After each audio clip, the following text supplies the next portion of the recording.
If He Had Been With Me by Laura Nowlin. Chapter 50. We are playing badminton and I just flinched when the plastic feather thingy flew at me. Even though it's sitting right next to my sneakers, Finney walks over to pick it up. He backs up a few paces and holds up his racket. There are too many pairs of us to be able to use the nets, so we are scattered in random intervals throughout the gym. Try again, he says. I am hitting it too, you slowly. It can't hurt you. I dutifully raise the racket. With exaggerated movements, Finney tosses it into the air and hits it gently towards me. I bet defensively at it, and it bounces off my racket and arcs towards the floor. Finney dives, but my poor return is too much for even him. He plucks the white thing off the shiny yellow boards of the gym and looks at me again. Okay, he says. That was better. This time, try to hit it upward. He gets into positive again, then pauses. But not straight up, he adds. This time, when I hit the birdie, it veers off to the left. Finney dashes to the side and suddenly it's flying back at me. Whoa! I cry. I swing at it but miss and it falls to the floor. Sorry, I say. I bend over and pick it up. It's kind of like a bouncy ball, I think. I like bouncy balls. If it didn't have so many plastic feathers sticking out of it, I might like the game better, but then it would be harder to see. I try to imagine seeing the little ball flying in the air, maybe if it was brightly colored. Autumn, Finney says. I look up at him again. I realize that I have just been standing staring at the ball. Sorry, I say for the second time in 2 minutes. I zoned out there for a sec. I saw, Finney says. So do you want to serve? Sure, I say. I carefully toss the birdie in the air and watch it fall. I hit it, and it flees up and out.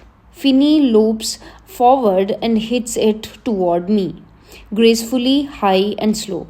It comes straight to me, and without having to take a step, I whack it up again. We manage to pass it back and forth 5 times before I finally miss it again. That was good, Finney says. Miss Scoop blows her whistle and we walk to her to place our rackets in a pile at her feet. Finney and I walk together but not side by side. I lag a bit behind him and keep some distance between us. Oh, I say, Mom said to ask you what you want for your birthday. I don't care, he says. Whatever. I have to have something to tell her, I say.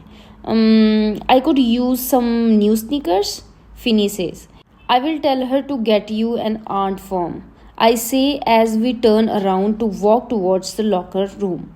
Finney shrugs. Okay, he says. You want one too? Yeah, I say, though the thoughts hadn't occurred to me. I could put it on my desk and watch it when I have writer's block. We are nearing the doors now. After I change clothes, I will go to my literature class and not talk to Finney again until tomorrow, even if I see him from a distance here or at home. What are you doing for your birthday? I ask. Just the same thing as always, having everybody over on Friday and we will eat and watch a movie, he says. Sounds like fun, I say. Do you want to come? Finney asks. I stop short. Finney turns to me. We are standing in front of the locker room doors. Our classmates walk around us to get inside. I stumble on my word and have to look away from his face. I mean, that wouldn't really work, would it? I say. Finney shrugs, but he doesn't smile. I just thought I would ask anyway. I mean, I would ask you too, but yeah, I know, Finney says.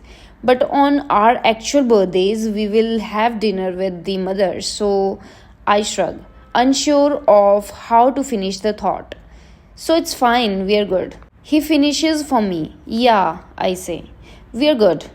Finn, Autumn, Miss Scoops yells at us. Do you want to be late? I realize we are the last two in the gym. We turn away from each other and go through our separate doors.